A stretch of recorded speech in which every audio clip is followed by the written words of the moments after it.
विकरोत्तपरान् भावान् अंतश्चित्ते व्यवस्थितान् नियतांश्च बहिश्चित्त एवं कल्पयते प्रभु।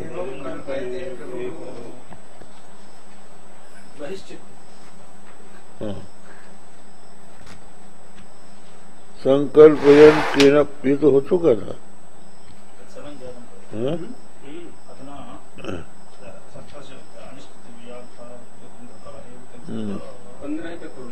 हाँ, ये तो पहले बोल रहे, ये हो गया।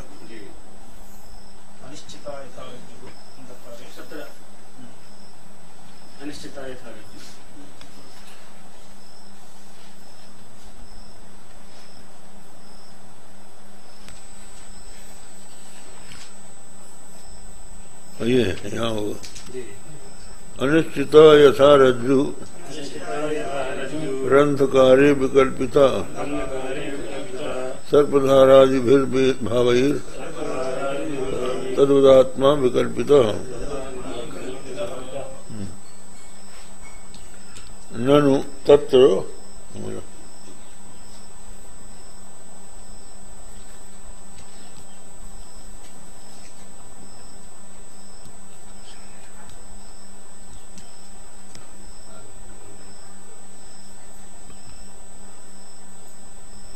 तत् जीव कल्पना सर्वकल्पना मूलम इत्युक्तम सैव जीव कल्पना किन निमित्ता इति दृष्टान्ते प्रतिपादयति। कहते हैं जीव की कल्पना समस्त कल्पनाओं का मूल है, ये कहा गया। कैसे कहा गया? समस्त कल्पनाओं का मूल जीव की कल्पना है। इसका अर्थ ये हुआ कि जब आत्मा में कर्तृत्व भोक्तृत्व का अध्यास हो जाता है तो ये जीव बन जाता है। तो ये समस्त कल्पनाओं का मूल बनता है। यही है ना? जीव की कल्पना, जीव तो है वही है जो कर्तृत्व भोक्तृत्व उपाधि वाला है, वो जीव है। तो उसकी कल्पना का मूल क्या है, ये यहाँ पर बता रहा है। उसकी कल्पना का मूल जीव की कल्पना। जीव की कल्पना मैंने पहले कहा समस्त कल्पनाओं का मूल जीव की कल्पना है। पहले जीव बनेगा, उसके बाद फिर कल्पना करेगा। जीव कल्पनाया मूलम उच्यते। जीव कल्पना किम निमित्ता तो दृष्टान्त प्रतिपादयति। यथा लोके स्वेन रूपेण अनिश्चिता अनवधारिता एवमेवेति रज्जुर्मन्दान्धकारे किम सर्पः उदकधारा दण्डहिति व अनेकधा विकल्पिता भवति। पूर्वं स्वरूप निश्चय निमित्तम यदि ही पूर्वमेव रज्जु स्वरूपेण निश्चिता स्यात् तर्हि सर्पादि विकल्पो न सर्पादि विकल्पो भविष्यत्। यथा स्वहस्तांगुल्यादिषु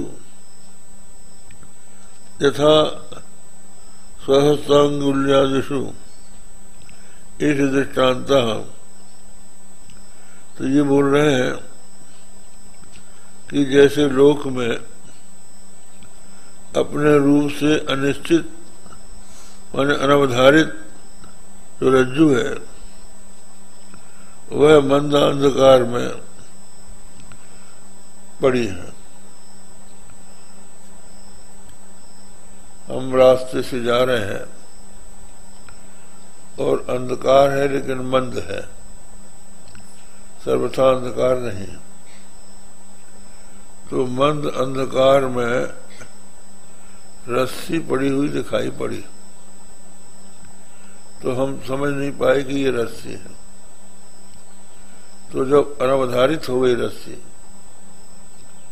तो उसमें कई विकल्प होंगे, अनिश्चित। हम ये निश्चय नहीं कर पाए कि ये रस्सी है। अगर ये निश्चय हो जाए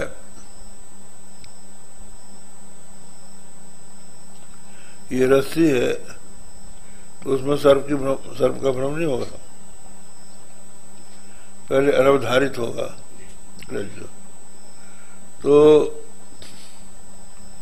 किसी को सर्प की भ्रांति होगी, किसी को जलधारा की भ्रांति होगी, किसी को दंड की भ्रांति होगी कि टेढ़ा मेढ़ा डंडा पड़ा है, किसी को भ्रांति होगी ये भूछिद्र है। ऐसे अनेकों प्रकार की जो भ्रांतियां हैं, इन सब का मूल रज्जु के स्वरूप का अनवधारण, रज्जु के स्वरूप का अनिश्चय है। तो पहले मूल यही है। तो इसी तरह से विकल्प पूर्व स्वरूप निश्चय निमित्तम, माने रज्जु का जो स्वरूप है उसका अनिश्चय होता है उसके कारण। यदि पहले ही रज्जु स्वरूप से निश्चित हो जाए तो फिर सर्पादि विकल्प नहीं हो सकता। यथा स्वहस्तांगुल्यादिषु, अपने हाथ में जो अंगुली आदि है, इनमें कोई भ्रम नहीं होता क्योंकि हम तो इनको देख रहे हैं, निश्चित है कि अंगुली बस। ऐसे दृष्टांता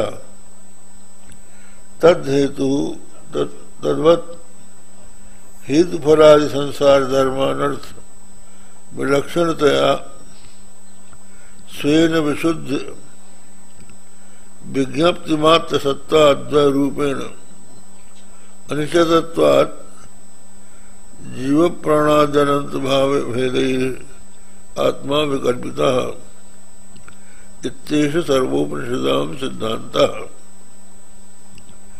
तो ये तो हो गया निश्चय। तो इसी तरह से तद हेतु फलादि संसार धर्मानर्थ विलक्षणतया, हेतु और फल, हेतु होगा कर्म और फल होगा शरीर।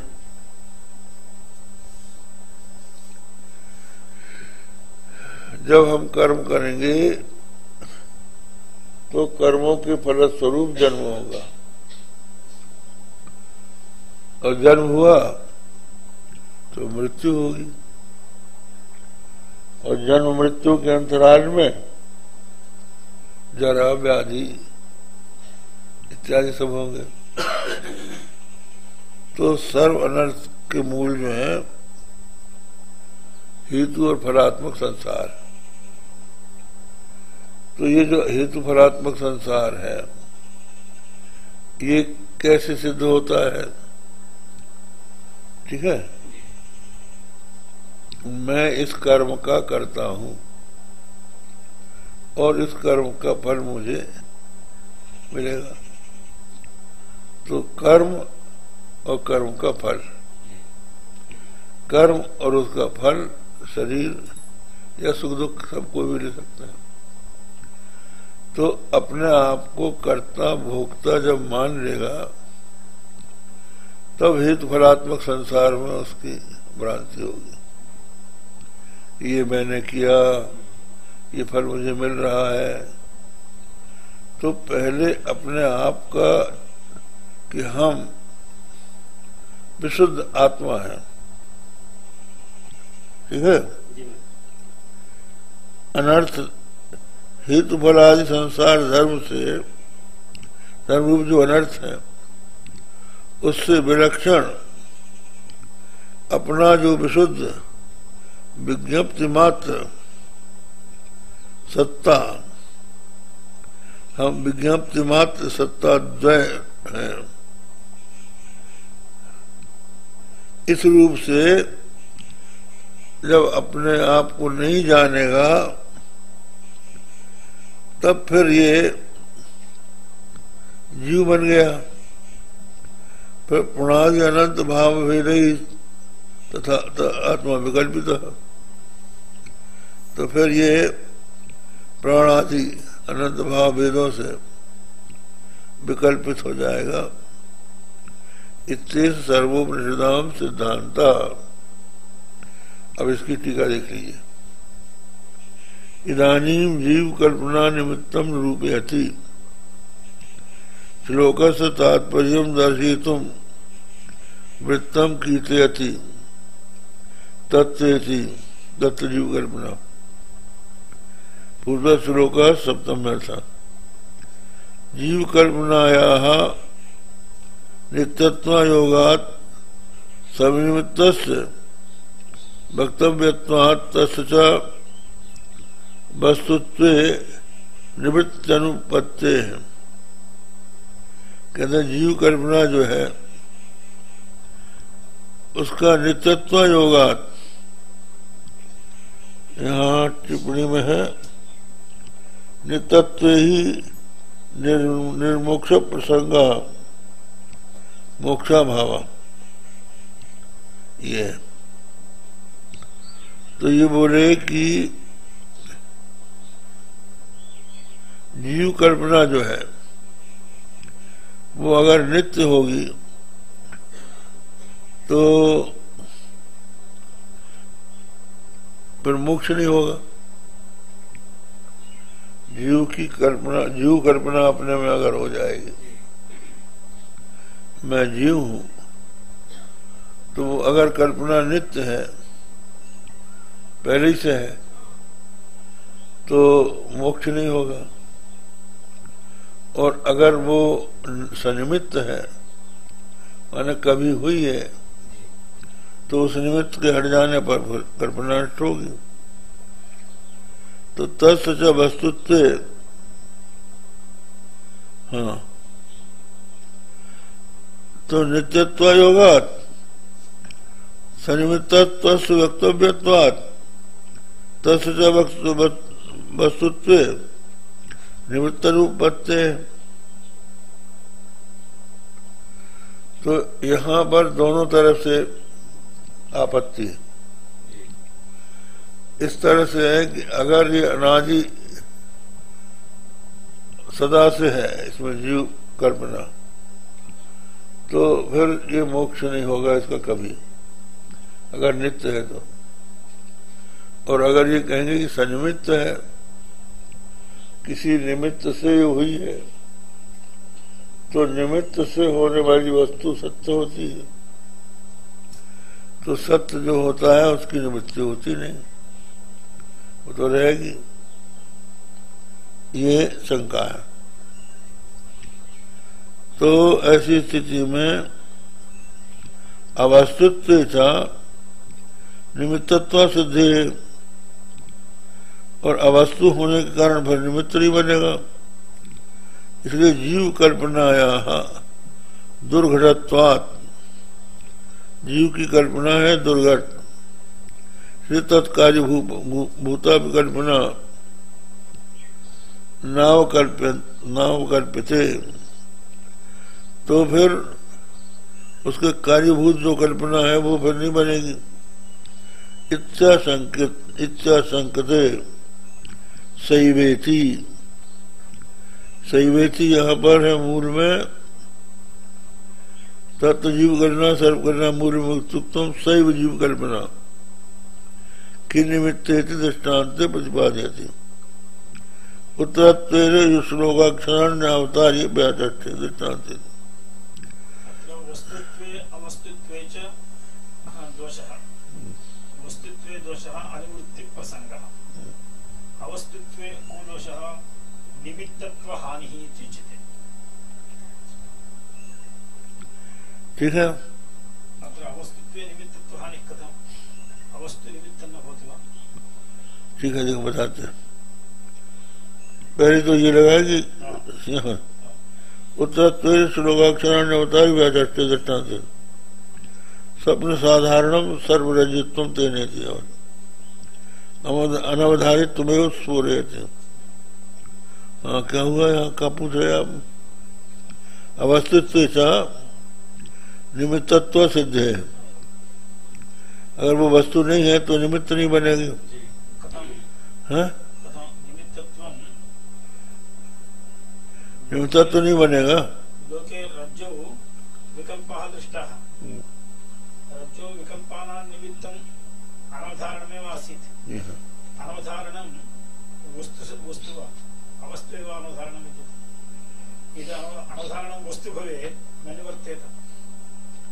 वस्तुतः वेदांति नाम अयम अभिप्रायः यत् अनवधारणम अज्ञानम।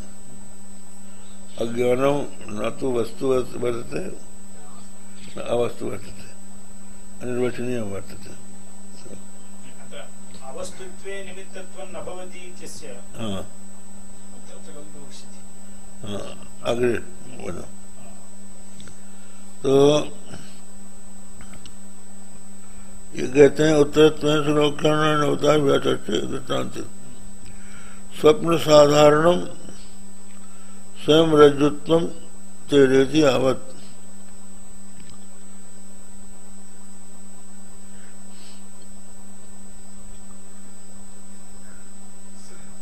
अवधारित्व में स्फुरेति रज्जुरेव अयम इत्यनेन प्रकारेण उक्तावधारण राहित्य कारणम सूचयति मंदयति। पूर्व अवस्तुत्वे निमित्तत्वा सिद्धे एवं च निमित्तमेव यदि निसिध्यति इदानीं नैमित्तिकं कथं भवेत्? यदि कल्पना अवास्तवी इदानीं तत्र निमित्तमेव नास्ति। निमित्तं नास्ति चेत् विकल्पः एव न भवेत् इति दोषः। वस्तुत्वे दोषः अनिवृत्ति, अवस्तुत्वे दोषः निमित्ताभावः नैमित्तिकमेव न स्यात्। वस्तु स्फुर्यते, अतः वस्तुत्वावस्तुत्वाभ्यां निर्वक्तुं शक्यते।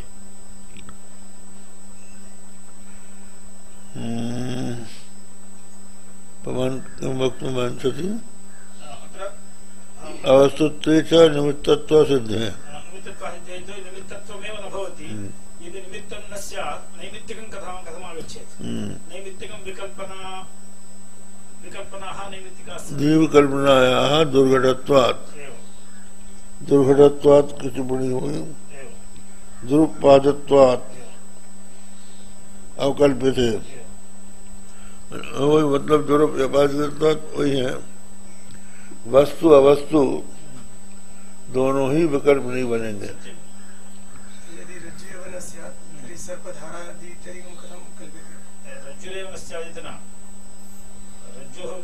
वो मूल में ले जाना है निमित्त। जो अगर आप कहते हैं तो कल्पना निमित्त है। कल्पना निमित्त जो है वो क्यों मूलक है? तो वो मूलक, उसका मूल है अज्ञान, अनवधारण। अनवधारण जो है न तो वस्तु है न वस्तु, ये कहना। तो पूर्व रज्जु स्वरूप निश्चयात प्रागवस्थायाम, रज्जु स्वरूप के निश्चय की प्रागवस्था में सर्पाद कल्पनाया अन्वय व्यतिरिक सिद्धम उपादान उपन्यासित रजो स्वरूप है। कहते हैं कि रज्जु स्वरूप का निश्चय होने के पहले सर्पाद कल्पनायाम अन्वय व्यतिरिक सिद्धम उपादान उपन्यासित व्यतिरिक द्वारा विवरण होती। यदि देवदत्त हस्तादवेशु तद्रूपेण निश्चितेषु सर्पादि विकल्पो यथा नोपलभ्यते तथा पूर्ववर्तन्यपि रज्जु स्वरूपेण निश्चये नासु युक्त तथा च रज्जो ज्ञानादेव संभवती। यही बात कह दी अन्वय और व्यतिरेक से। अन्वय का मतलब यह है कि जहां अनवधारण होता है वहीं विकल्प होता है। यत् यत् रज्जु स्वरूपानवधारणम तत् तत् सर्पादि विकल्पना। यत् वस्तु स्वरूपावधारणम वर्तते तत् विकल्पना न भवति। तो यथा अंगुल्यादिषु स्वरूपावधारणम वर्तते, इसलिए यहाँ कोई कल्पना नहीं होती। रज्जु का स्वरूप मंद अंधकार में अनवधारित है, इसलिए वहां सर्वधारादि कल्पना होती है। तो सबसे मूल जो है अनवधारण मूल है अपने स्वरूप का। और वास्तविक स्वरूप जीव का कौन सा है? क्या हुआ? अन्वय यही न हुआ कि जहां जहां अनवधारण है वहीं वहीं भ्रम होता है। हाँ, यत् यत् अनवधारणम तत्र तत्र भ्रमा। ठीक है, तत्र तत्र सर्वधारादि विकल्पना। यत्र यत्र अनवधारणम नास्ति, ये व्यतिरेक। यथा अंगुली आदिषु, यहाँ अनवधारण नहीं है, इसलिए यहाँ कोई कल्पना नहीं होती। यहाँ निश्चित है, हमारी उंगली के संबंध में हमें कोई भ्रम नहीं है। भ्रम नहीं है, लेकिन रज्जु में भ्रम हो रहा है। रज्जु को हमने देखा नहीं। तो जहाँ अवधारित नहीं होता अधिष्ठान, वही भ्रम होता है। जहाँ अधिष्ठान अवधारित होता वहां भ्रम नहीं होता। अन्वय व्यतिरेक से ये बात सिद्ध हो गई। सीधी सी बात यह है कि जहां जहां हम किसी वस्तु के स्वरूप को नहीं जानते पूर्ण रूप से, इसलिए ये माना जाता है कि रज्जु में सर्प का भ्रम कब होता है? जब वो सामान्य रूप से ज्ञात हो और विशेष रूप से अज्ञात हो। इदम, ये कुछ है, इस रूप से तो ज्ञान हुआ, लेकिन ये रज्जु है ऐसा हमको नहीं हुआ, तो वहां पर भ्रम हो गया। सुक्ति का जो है उसमें रजत का भ्रम होता है। तो हम जब जा रहे हैं, सामने सुक्ति का पड़ी है सीपी जब चित्त पड़ी रहती है तो उसका नील पृष्ठत्व त्रिकोणत्व दिखता नहीं है। नील पृष्ठत्व त्रिकोणत्व दिख जाए तो हम समझ लें कि ये सीपी है। तो ऊपर का हिस्सा है उसमें चाक चिक्क है, तो उसके सादृश्य से हमको रजत का भ्रम हो जाता है। अगर ये हम समझ लें कि ये सीप है तो फिर काहे को भ्रम होगा? ये हो गया। माने अधिष्ठान के पूर्ण रूप से ज्ञात होने पर भ्रम नहीं होता। जब वो सामान्य रूप से ज्ञात होता है, विशेष रूप से अज्ञात होता है, तभी भ्रम होता है। इस निकला। अब ये जो जीव है अपने आप को भूल गया, किस रूप में था, ये कौन है? ये इसका वास्तविक स्वरूप ये है कि ये विशुद्ध विज्ञप्ति मात्र सत्ता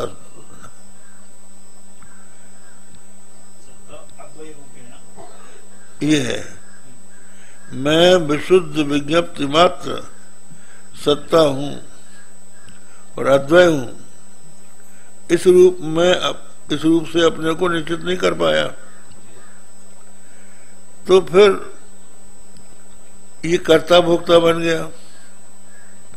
तो जीव की कल्पना हो गई अपने में, हम जीव है। फिर प्राण आदि, प्राण इंद्रियां, इन सब में आत्मबुद्धि हो गई। ये सब कल्पनाएं पहले अपने वास्तविक स्वरूप को न जानने के कारण हो रही है, ये कह रहे हैं। हो गया, आगे बढ़िए। निश्चितायाम यथा रज्ज्वाम, हाँ व्याख्या ना, है टीकायाम। टीकायाम ये हो गया। अच्छा ठीक है, हो गया। दृष्टांत मनुज्य, उत्पादनम उपवादनम दृष्टांत मनुज्य, अभिधान अभिधान चतुष्पादार्थम आहा ऐसा हेतु फलादि इत्यादि शब्देन कर्तृत्व भोक्तादि, कर्तृत्व भोक्तृत्व और राग द्वेषादि गृह्यते। हेतु फल, हेतु और फल से कह लिया। हेतु हो गया कर्तृत्व भोक्तृत्व और फल हो गया राग और द्वेष।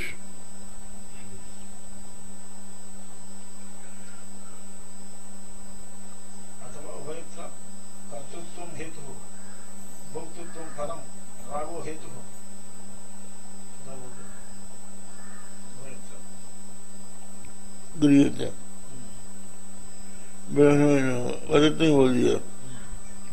हेतु फलादि इत्यादि शब्द है ना, कर्तृत्व भोक्तृत्व राग द्वेषादि आदि शब्द से और भी सुख दुख ये सब आ जाएंगे। संसार शुरू हो गया। सुखित दुखित में संसारा, मैं सुखी हूं मैं दुखी हूं। तो सुख का अनुभव कब होता है? रागानुसाई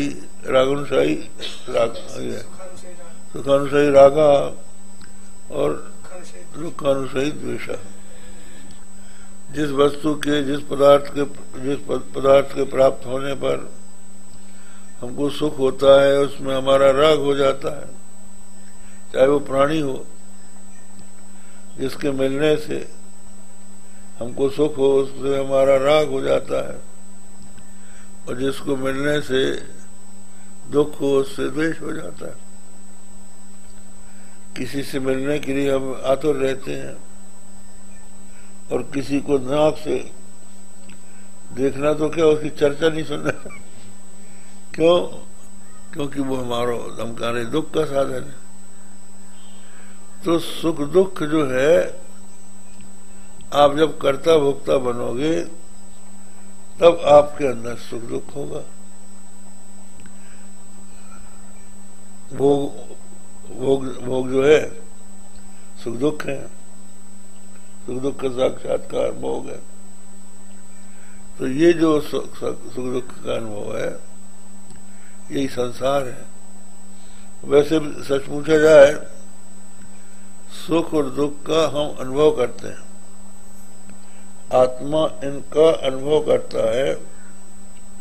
तो सुख दुख से वो अलग है। जो वैश्विक सुख है वो उससे भिन्न है और दुख से भी भिन्न है। सुख दुख उससे भिन्न है, लेकिन वो उसमें अभिमान कर लेता है। हम सुखी हम दुखी, बस यहीं से संसार हो गया। अपने में कल्पना कर दिया, मैं सुखी हूं मैं दुखी हूं। आत्मा जो है बिल्कुल उससे अलग है, विज्ञप्ति मात्र है, जानता है। एक महात्मा थे उत्तरकाशी में,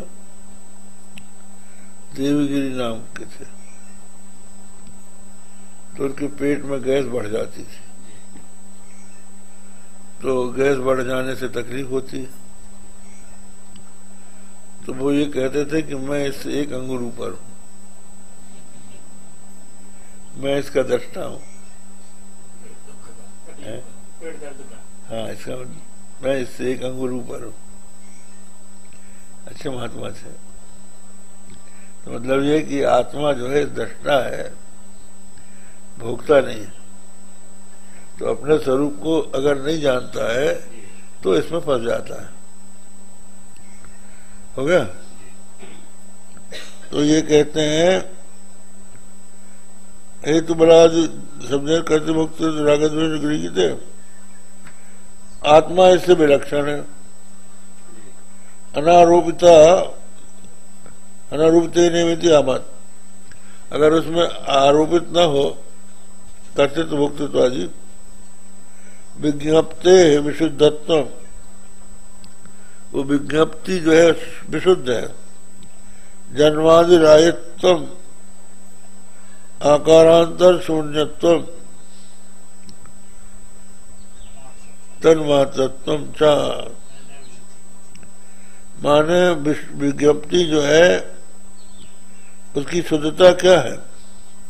विशुद्ध विज्ञप्ति कहा ना भाष्य में, विशुद्ध विज्ञप्ति। तो विज्ञप्ति का शुद्ध जो है वो जन्मादि राहित्य में, और आकारांतर शून्यत्व, और कोई दूसरा आकार नहीं है।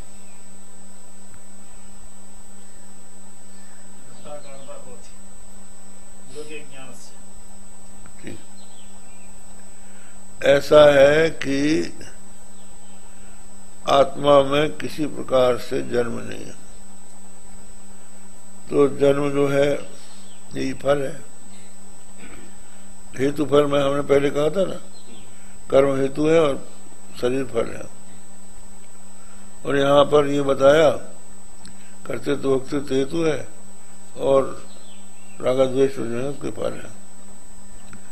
आत्मा स्वयं विशुद्ध है,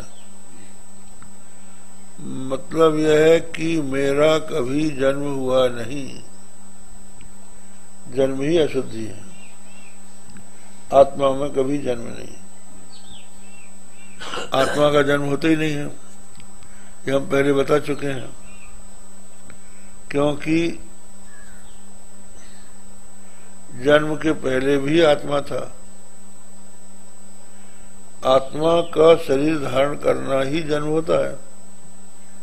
तो अगर पहले से न रहे तो जन्म कैसे धारण कौन करेगा? इसलिए उसका जन्म नहीं होता। और आत्मा का जन्म किसी ने देखा नहीं, शरीर का जन्म देखा है। और इसी तरह से अगर हम कहें कि किसी ने नहीं देखा, हमने देखा, अगर आपने अपना जन्म देखा तो आप तो पहले ही से हैं। इसी तरह से मृत्यु को भी कौन देखता है? बाहर के लोग तो शरीर की मृत्यु देखेंगे, आत्मा की मृत्यु किसने देखी? तो वो आत्मा की मृत्यु कोई देख नहीं सकता कि हमें नहीं देखी कि हम मर रहे हैं। तो तुम जब जिंदगी हो तो फिर बिना तुम रहे देखो कैसे? इसलिए आत्मा जो है मृत्यु का भी मृत्यु है, मौत का भी मौत है, उसकी कभी मौत नहीं होती। तो यही तो राजा परीक्षित से कहा कि तुम अपने आप को मृत्यु तो मृत्यु के भी मृत्यु हो, तो मत डरो, तुम्हारी मृत्यु नहीं हो सकती तक्षक के काटने से। हाँ, संतम क्या है? नहीं, अध्यक्ष शरीरम तुम विश्वंच प्रसगात्मना। तो इस तरह से अपने आप को मैं विज्ञप्ति मान। दूसरी चीज ये है आकारांतर। आकारांतर ये है कि हमको जो ज्ञान होता है वो ज्ञेयों पर रक्त होता है। जैसे हम लोग दर्पण देखते हैं तो प्रतिबिंब सहित दर्पण देखते हैं। आप भावना कीजिए कि जिसमें प्रतिबिंब ना हो, केवल दर्पण हो। तो आत्मा में घटपट की आकृति आती है, ये घटपट ज्ञान का स्वरूप नहीं है, ज्ञान इनसे उपरक्त होता है। तो अन्य आकार से रहित केवल ज्ञान ज्ञान मेरा स्वरूप है, ऐसा निश्चय। और अद्वय जिसमें द्वैत नहीं है, तन्मात्रम अयुक्तम। ये कहते हैं विश्व विद्यमात्र सत्ता द्वय रूपेण अनिश्चित तत्व जीव प्राणादनंत भावा वेद। तो ये बोले कि तद हेतु फला संसार धर्मानर्थ विलक्षणता तया,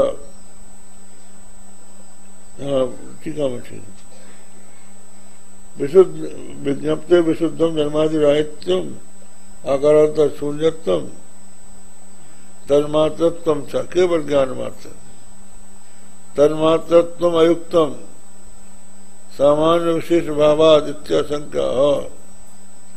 बोले विज्ञप्ति मात्र जो आप कह रहे हैं ये नहीं हो सकता, क्योंकि सामान्य विशेष भावात, यहाँ टिप्पणी में कहा आत्मा जो है तन्मात्र है, माने ज्ञान मात्र है, और सामान्य आदि धर्मी भावात, धर्मी भाव के कारण तन्मात्र नहीं कह सकते। बोले सत्य थी, वो सत्ता मात्र है, न तत्र अन्यत् अस्ति। ज्ञानम धर्मः आत्मा धर्मी इति। हाँ ज्ञानम धर्मः धर्म आत्मा धर्मी। तो कहते हैं ऐसा नहीं है, सामान्य विशेष भावात ज्ञानत्वम धर्म, वही बात है। अन्य सुख में वहां अन्य कुछ भी नहीं है। सुखमिति मत्वा विषय अद्वैती न तत्र अन्यदस्ति सुखम। ओ सत्ता, सत्ता जो है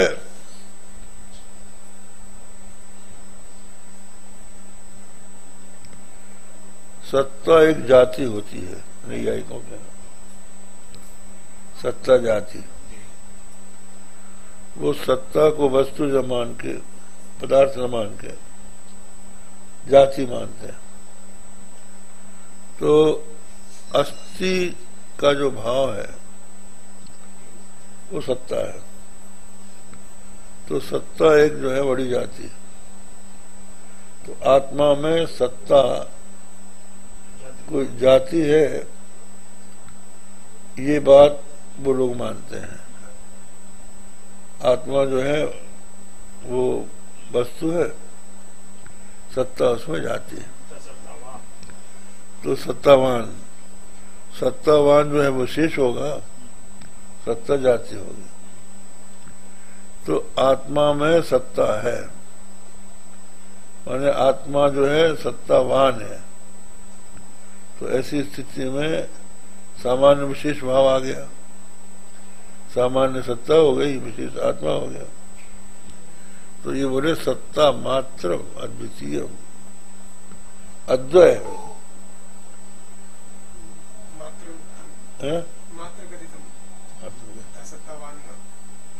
माने सत्ता जो है स्वरूप है। ये समझ लीजिए सत्ता और उपाधि श्रीमद् भागवत में है ना, रूपम यत्तत् प्राहुरव्यक्त मात्रम सत्ता मात्रम निर्विशेषम निरीयम। है ना उनका समझिए, रूपम यत्तत् प्राहुरव्यक्त मात्रम।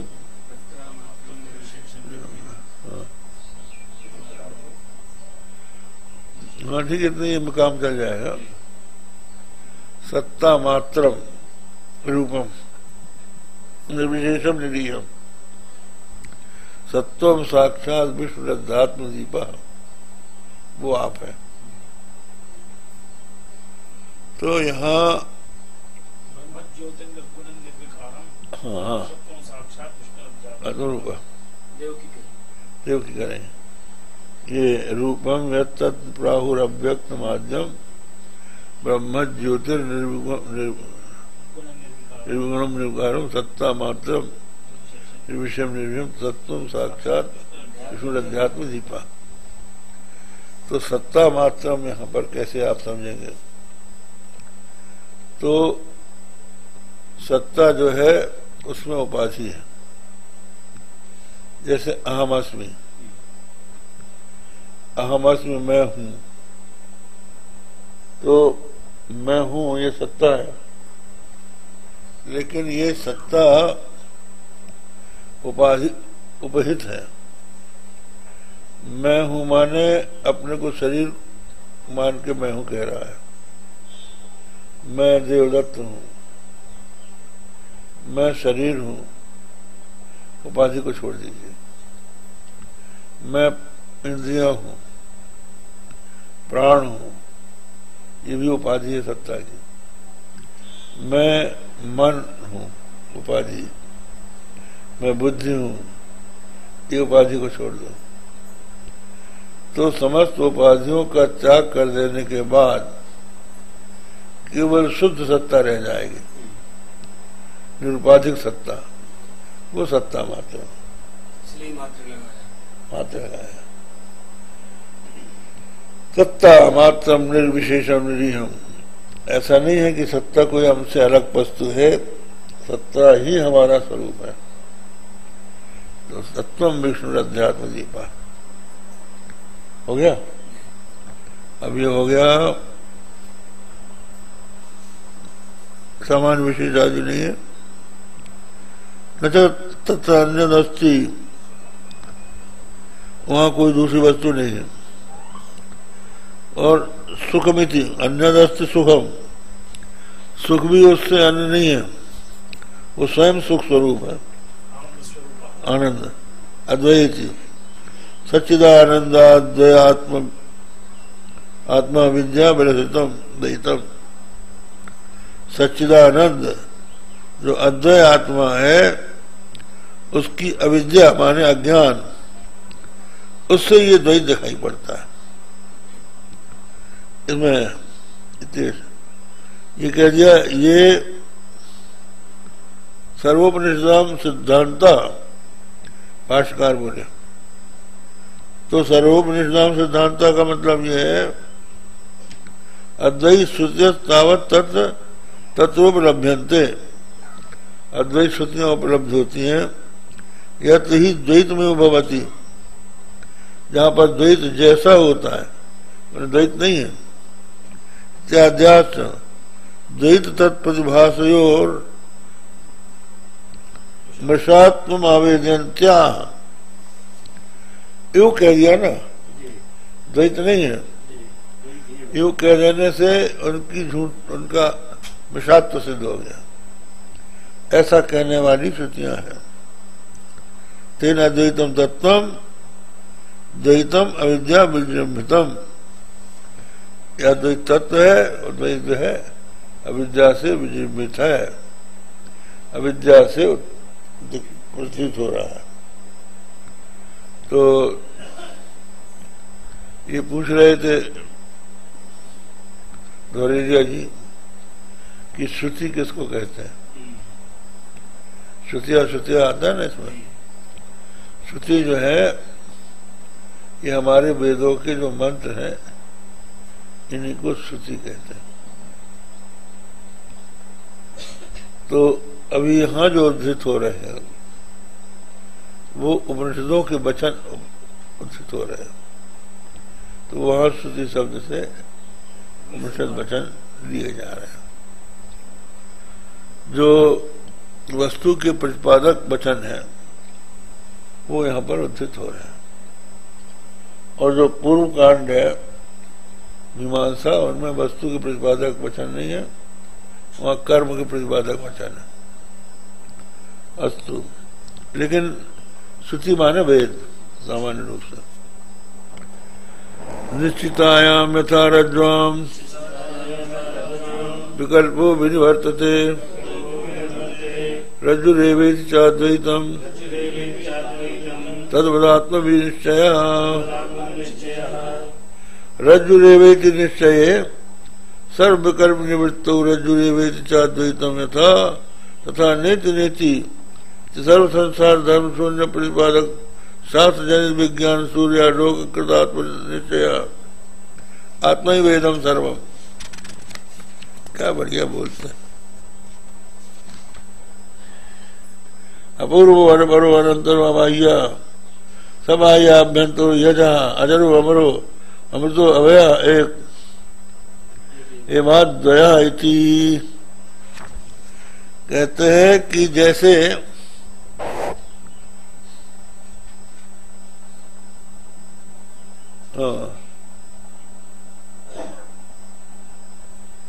रज्जुरेवेति निश्चय सर्वकर्म निवृत्तो, जब ये निश्चय हो जाता है कि ये रस्सी ही है, तो उसमें जो विकल्प है सर्प, धारा, माला, भूछिद्र, ये सब विकल्प निवृत्त हो जाते हैं। और ये रज्जू ही है एकमात्र, अद्वैत जैसे हो जाता है। वैसे ही श्रुतियां नीति नीति सर्व संसार धर्म शून्य प्रतिपादक, सर्व संसार धर्म शून्य का प्रतिपादक जो शास्त्र है, उनसे उत्पन्न जो विज्ञान है वही सूर्य का आलोक है। उससे कृतात्म विनिश्चय, उससे आत्मा का विनिश्चय हो जाता है। कैसे? आपको रस्सी में सर्प का भ्रम हुआ, तो अगर सूर्य का आलोक हो जाए, उजेला हो जाए, तो आपने निश्चय लेगी तो रज्जु है, तो सर्व, धारा, माला आदि जो है विकल्प नष्ट हो जाता। तो जो हमारी श्रुतियां हैं ये सूर्य आलोक है। तो श्रुति रूपी सूर्य आलोक में हम देखते हैं कि आत्मा, श्रुतियां कहती हैं सर्व संसार धर्म से शून्य है। हाँ, श्रुत्यर्थ का अनालोचन ही अंधकार है। जैसे श्रुति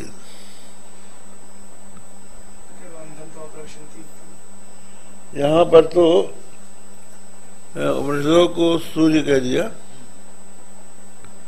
लेकिन श्रीमद् भागवत में